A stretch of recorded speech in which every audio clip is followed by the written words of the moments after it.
Listen up. The views, thoughts, and opinions expressed in this podcast belong solely to the podcast participants, and not to any participant's employer, organization, committee, or other group or individual. This podcast is for entertainment purposes only. You know, for fun. So lighten up and enjoy.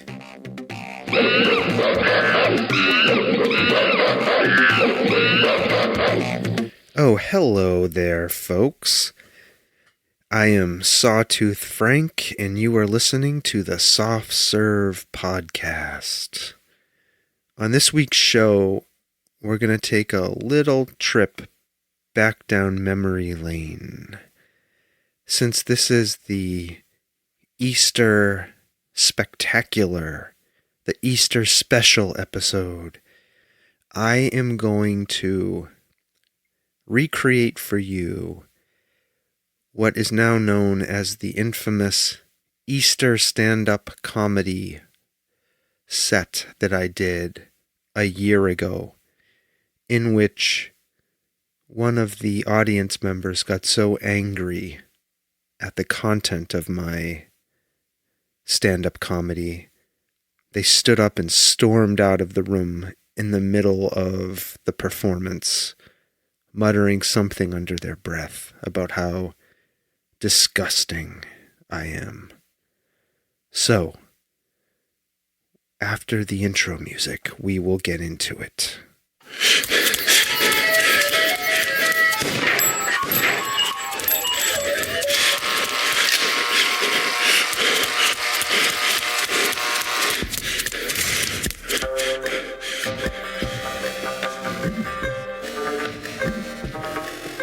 The Soft Serve Podcast. You're a loser, a scumbag, lower than scum. You are a absolute zero.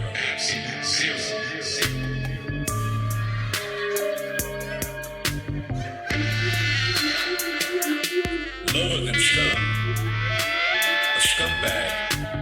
Absolute zero. Oh yeah, baby, an absolute zero. Yeah, alright. You are listening to the Soft Serve Podcast, and I am your host, Sawtooth Frank. Your absolute zero. That's right, baby. Yeah. Okay. As I said before the intro music, on this episode, I am going to recreate the infamous Easter stand-up comedy set that I did at a open mic a year ago, in which an enraged and disgusted audience member dramatically stood up in the middle of my set and stormed out. So that will happen very shortly, right after I do a little bit of show news for you. So, as I said on the episode I did about Project Hail Mary, my review of the book and the movie, after this week's show, I am going to be moving the schedule to every other week instead of weekly. And I talked about the reasons for that on that show, which are mostly to give myself a little more room creatively and to help me not get burned out trying to keep up with the weekly schedule of producing a show. I think if I was putting this show out there to try and monetize it, it would be a different story. But after doing this for 7 years, this really is just a hobby. I am not chasing a monetizable podcast. I never was. I don't think I ever will be, unless something dramatically changes in my life. So we're going to move to an every other week schedule. So I don't think that is going to pose a huge problem for those of you who listen regularly. I've said this before, since coming back to the podcast in October after stopping it for 2.5 years, there are much fewer of you left. We're a smaller community, and we are rebuilding together. But I just wanted to be transparent with you about the change in the schedule that we're going to be moving to every 2 weeks. And in that intervening week where I'm not doing a show, I will likely be promoting the previous show, etc., etc. Okay? So, a couple of things to talk about before I launch into the recreation of the infamous Easter stand-up comedy special. This week is Passover and Easter. So those are 2 holidays. Passover is a Jewish holiday, and Easter is a Christian holiday. And this episode is publishing on the first night of Passover 2026. Right, so we put these episodes out on Wednesdays. So Wednesday night, April 1st, I believe, let's look at the calendar, is the first night of Passover. And, yep, and the following Sunday, which would be April 5th of 2026, is Easter Sunday. Now, these 2 holidays, Passover and Easter, are linked, and they share a very deep and important connection with one another. But first, let's talk about what these holidays are, in case you don't know. I'm assuming you know what Easter is, but if you're listening to this, you may not know what Passover is if you're not Jewish. In a nutshell, Passover is an observance, a celebration that commemorates the ancient Israelites' liberation from slavery in Egypt, as told in the Hebrew Bible, right? The Old Testament.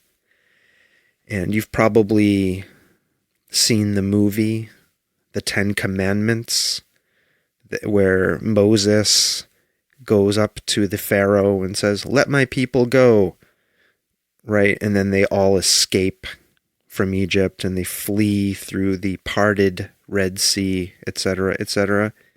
That's the story of Passover. Easter celebrates the resurrection of Jesus Christ, who is the Christian Messiah who is spoken of in the Old Testament. So now here is the key connection between Passover and Easter. Jesus' final meal, which if you're a Christian, you know it as the Last Supper, is widely accepted and understood to have been a Passover meal. So Jesus, in case you don't know, was a Jew, and he celebrated Passover. His crucifixion and resurrection would have occurred during the Passover observance period. So you see, Easter is directly tied to Passover. And both of these holidays are tied to lunar calendars, which is why from year to year we see the dates shifting. Passover begins on the 15th day of the Jewish month of Nisan, and Easter is celebrated on the first Sunday after the full moon following the spring equinox. Because of this, Easter usually falls during or shortly after Passover. But they don't always exactly line up due to differences in calendar systems. Okay, so you will often see Jesus depicted at the Last Supper, which is a Passover meal. Now, last year, in 2025, some friends of mine were doing an open mic, and I was invited to come to that open mic and do a stand-up comedy set, because these friends know that I used to do stand-up comedy around the geographical area where I live. And because the show was being done on the day before Easter, it was on a Saturday night, I decided that I was going to write a stand-up comedy set that focused on Easter material. So the week or two before the scheduled open mic, I sat down, I wrote an entire comedy set, and I showed up and I delivered it on that Saturday before Easter. And let me just say, it did not go well. So, if you have listened to the show for a long time, or you're somebody who is familiar with my stand-up comedy routines that I used to do, you'll know that my comedy is very obscene and of a sexual nature. I tried to warn my friends and the organizers of this event, but they insisted I come and do my set anyway. They did their due diligence. They put me at the very end of the open mic, and they also warned the audience that my comedy was not safe for work. And I told them I'm not comfortable doing this material if there are children present. So they were very good and sensitive to those concerns of mine and made sure that there were no young kids in the room. So I want to say that the open mic performers leading up to my set were lovely and creative and wonderful to watch. There were people who played guitar. There were some folks who read poems. There was some folks who told stories. Then it was my turn. I got up there, did my comedy routine, which admittedly was a bit rusty. I hadn't done stand-up comedy probably for 4 or 5 years. And it felt like a disaster, a train wreck, a 1,000-car pileup on the highway, 2 passenger jets colliding in midair over a busy city. You name your disaster. That's what it felt like to me. And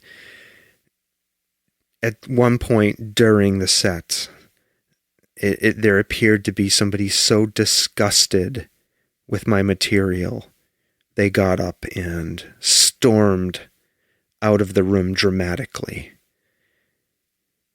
So, without further ado, here is the infamous Easter stand-up comedy set, recreated here on the Soft Serve podcast, just for you, my dear listeners. Here we go. Is this thing on?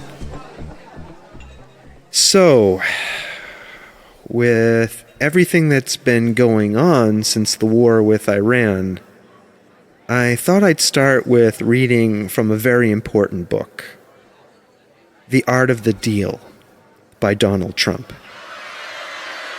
Relax, relax, relax. There will be no Trump jokes here, I promise. So, I turned 52 this year. And I gotta say, being older, it's fucking great. There's a freedom to it. You just stop giving a shit.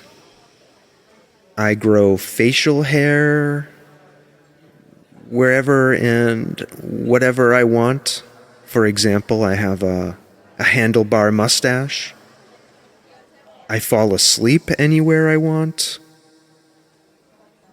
I fondle produce at Whole Foods like I'm in a committed relationship with a cantaloupe. I have no shame. None. As an older person now, and a father, I've got 2 teenagers at home. They're 18 and 15. They're great, but that's it for me.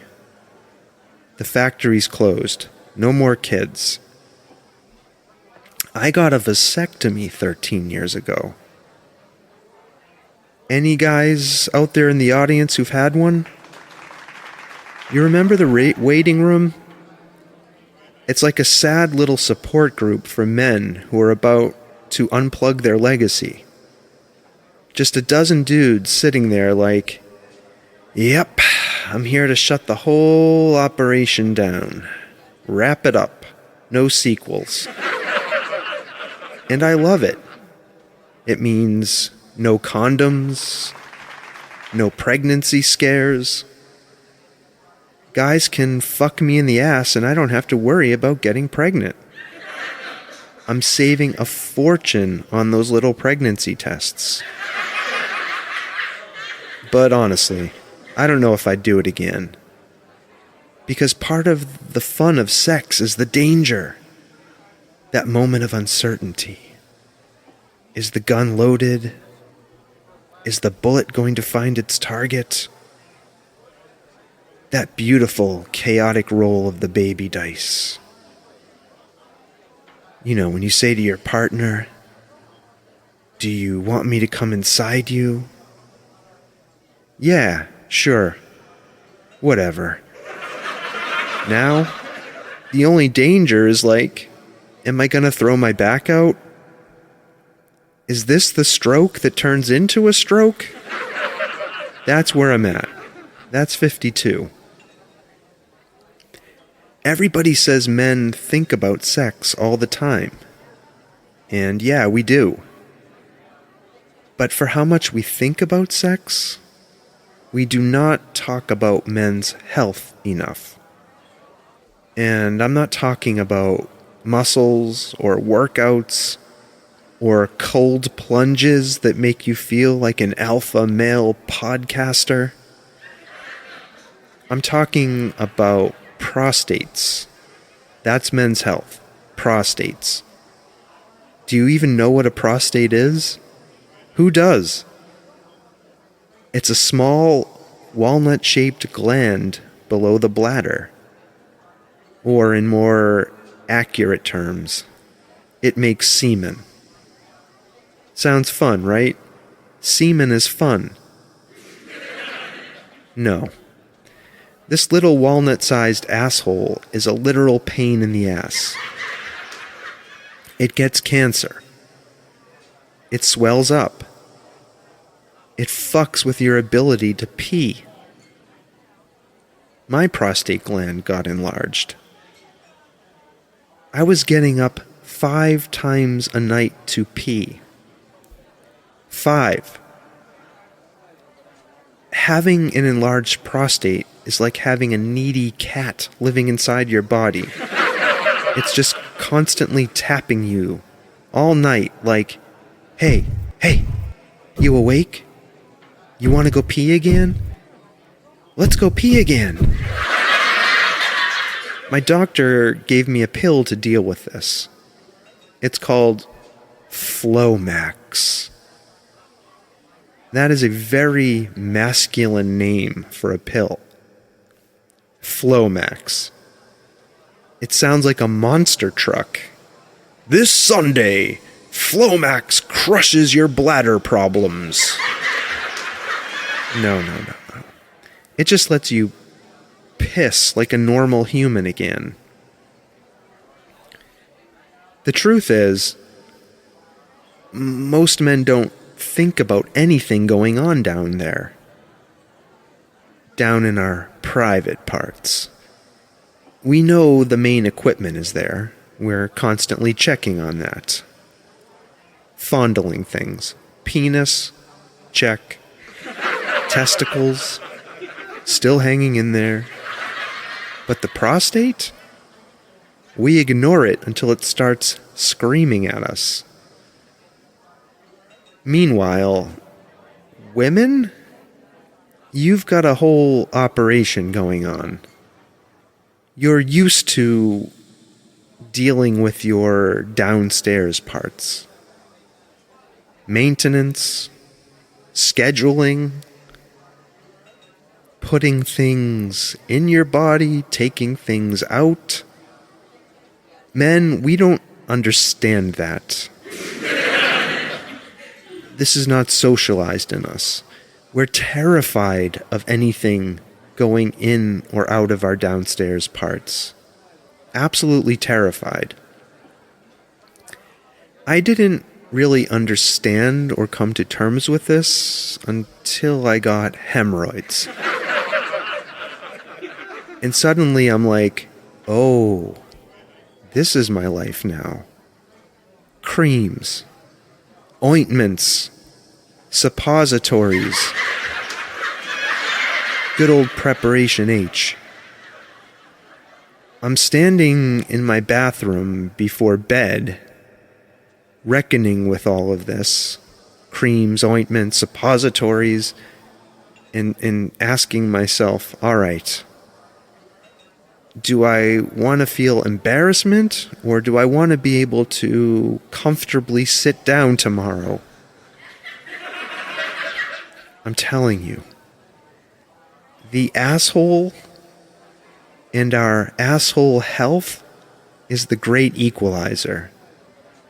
This is what is going to finally unite men and women. It's going to end the battle of the sexes. World peace? It starts with everybody admitting, yeah, sometimes my asshole needs maintenance. Here's something else I learned. Preparation H hemorrhoid medicine? One of the ingredients in it is shark liver oil. Yep. Think about that from the shark's perspective. They're like, wait a second. You kill us, boil our livers down, and then you shove us up your ass? If I was a shark, I'd attack humans too. Honestly, that's fair. But sharks might also hate us for another reason. Because apparently, there are people out there who want to fuck sharks. Have sex with sharks.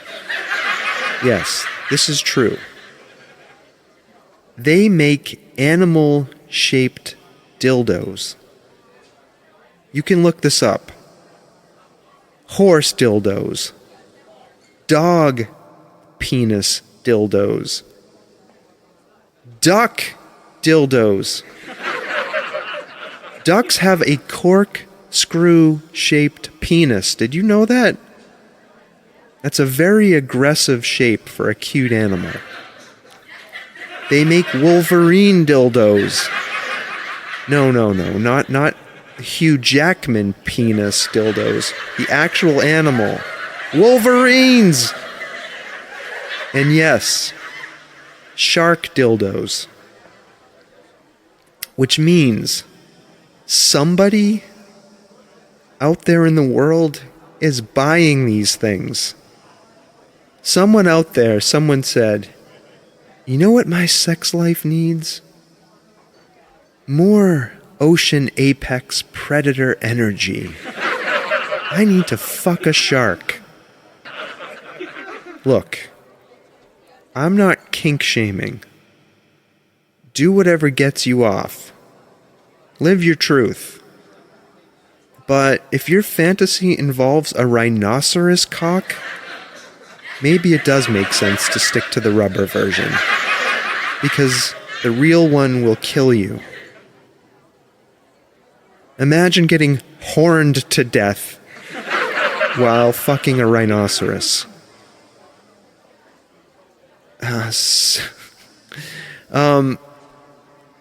You know, Easter is coming soon. As I understand it, this is the holiday where we remember when the Cadbury bunny was nailed to a wicker basket after being betrayed with a Hershey's kiss by Judas Peepscariot. Do I have that wrong? I'm mixing up the Christian holidays with the indigenous traditions they stole and bastardized. Because the rabbit was originally a pagan fertility symbol. A spring fertility symbol. It's spring now. Which makes sense. Rabbits constantly fuck and have tons of babies. Like, that's their whole brand. People don't know this. Jesus Christ was known as the original baby daddy of Jerusalem. He fucked like a rabbit, had babies all over the place. He was actually crucified because Maury Povich ran 3 tests and revealed that Jesus was the Father, the Son, and the Holy Ghost. Imagine if that had gone all the way. If the central figure of Easter was actually a rabbit. Communion would be marshmallow peeps and strawberry milk. Vampires would be afraid of carrots. Priests wearing rabbit ears and little fluffy tails, dressed like Playboy bunnies. Human Jesus is always depicted as being super hot. Beautiful hair, ripped abs, that dreamy, I'm being tortured to death gaze. And let's be honest, if Jesus had been a rabbit, we'd still make him hot. We'd sexualize the shit out of him. Thick, fluffy tail, long ears, sharp, flirty teeth. And you know, somewhere, somebody would be celebrating Easter morning by fucking themselves with a rabbit penis dildo they bought online. Because that's who we are. That's our species. Happy fucking Easter, everybody. Take care of yourselves. Take care of your loved ones. And seriously, get your prostate checked. Thank you very much.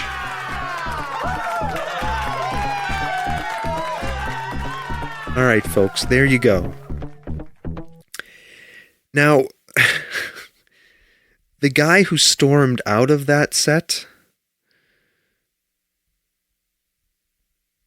I think he left around the part where I was talking about animal dildos and people fucking themselves with animal dildos.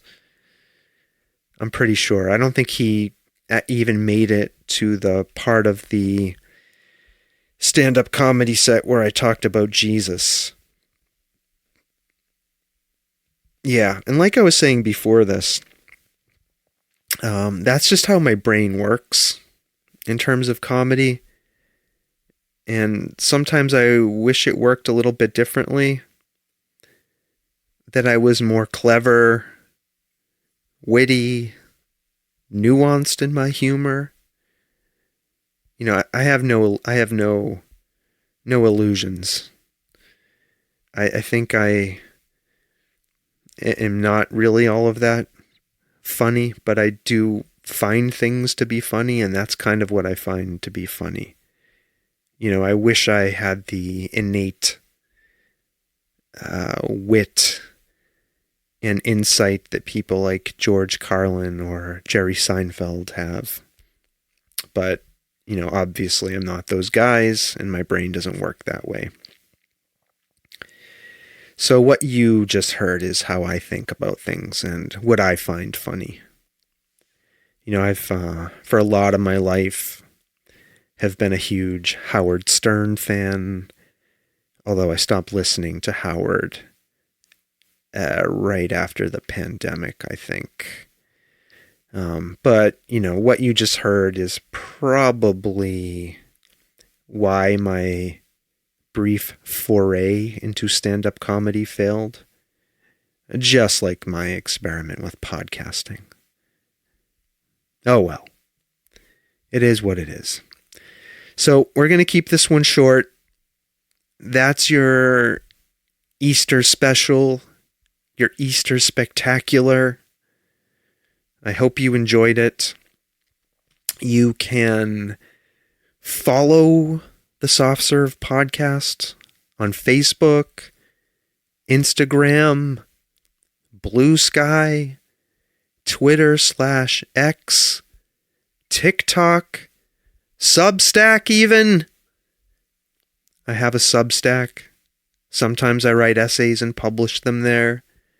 You can go and read them if you want. And if you want to send feedback, please do that. I love hearing from you. I just got a lovely note from one of our listeners who shared some feedback with me. I really appreciated hearing that. They shared with me that whenever I play sound drops of Donald Trump, if I play more than 3, they stop listening. So I don't think I'm going to play any more Donald Trump sound drops on the show. I'll probably still talk about politics, but I just won't put any Donald Trump sound bits in there. This listener, who has been a listener from the very beginning of the show, she said she can't stand to hear Donald Trump's voice. And I can't stand to have somebody not listen to the podcast. So I don't think I'm going to put any more Donald Trump sound clips into the podcast. That's how important you all are to me, my listeners. So no more Donald Trump sound clips. Unless somebody writes to me and tells me they like hearing Donald Trump sound clips, then we might have to reevaluate. But for now, no more Trump sound clips will be heard on the Soft Serve podcast. And that's for you, Rachel. I hope you enjoy that. I hope it'll make it easier to listen to the podcast and me, right? Because that's what we're all here for, to listen to me and what I think. Okay. All right, so what the hell was I saying? Yeah, feedback. You can send me feedback through the social media sites. You can send me an email, softservepodcast@gmail.com. You can send me DMs through social media. We have a contact form on our website. That's what Rachel used recently to send me some feedback. So I know it works. You can use it. And that's a good place to go, honestly, to see all of our episodes and get links to them, to see our Instagram. But I have some work to do to update the website, actually. Some things I need to change. So I'm going to do that too. So go check out the website. And remember, folks, after this show, I am likely 99.9% sure going to be shifting the show schedule to every 2 weeks. So instead of 52 shows per year, you're only going to get 26. Sorry. Let me give you one of these.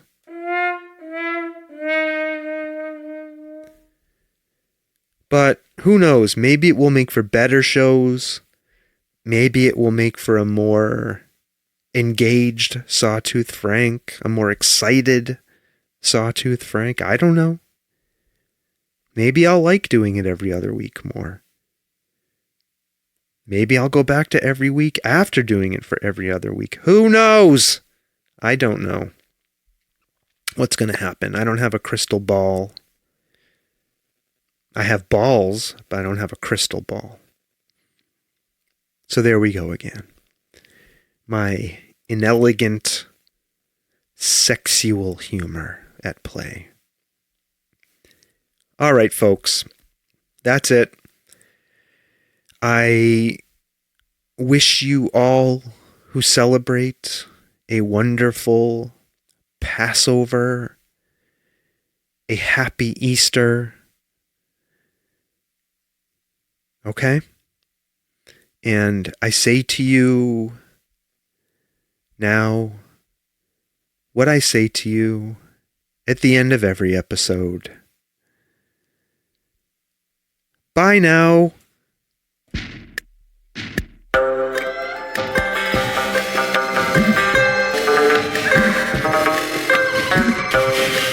This world of ours, ever growing smaller, must avoid becoming a community of dreadful fear and hate. Those who have freedom will understand also its heavy responsibility. That all who are insensitive to the needs of others will learn charity, and that the sources, scourges of poverty, disease, and ignorance will be made disappear from the earth. And that in the goodness of time, all peoples will come to live together in a peace guaranteed by the binding force of mutual respect and love. I shall never cease to do what little I can to help the world advance along that road.